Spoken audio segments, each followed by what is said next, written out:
They thought I was a demolitions expert, and I never led them to believe otherwise. As a kid growing up, my grandmother... Larry Grathwohl became a member of the Weather Underground organization as an undercover operative for law enforcement agencies in Cincinnati.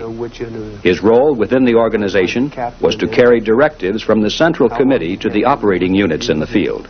If you lit it or whatever, but they had no experience at all, which was a tremendous advantage to me. Most of the people that had no prior experience, let's say the average weatherman, if there is such a thing, they sent to Cuba for training in Cuba.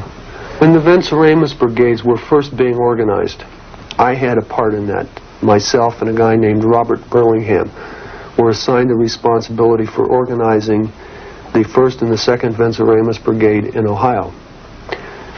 I was told at that time that the only reason that the Venceremos Brigade existed was so that the weathermen could send people, and other terrorist organizations in the United States could send people to Cuba for training.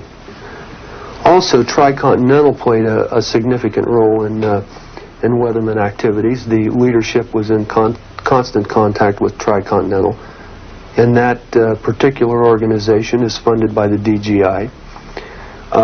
I was told after my experience with the weathermen that many of the people sent to Cuba on the Venceremos brigades were approached by agents of the DGI.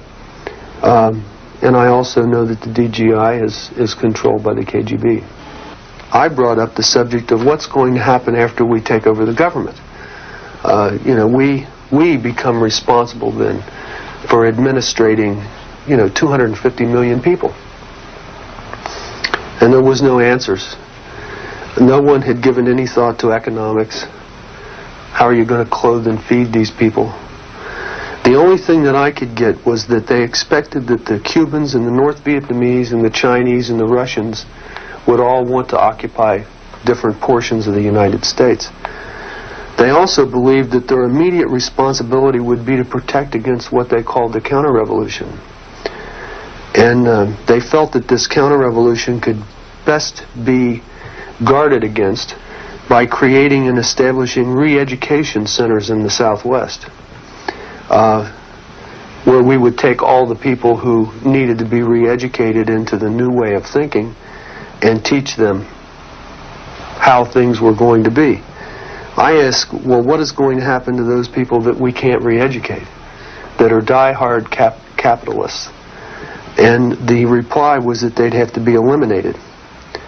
And when I pursued this further, they estimated that they would have to eliminate 25 million people in these re-education centers. And when I say eliminate, I mean kill. 25 million people. Now, I want you to imagine sitting in a room with 25 people, most of which have graduate degrees from Columbia and other well-known educational centers, and hear them figuring out the logistics for the elimination of 25 million people. And they were dead serious.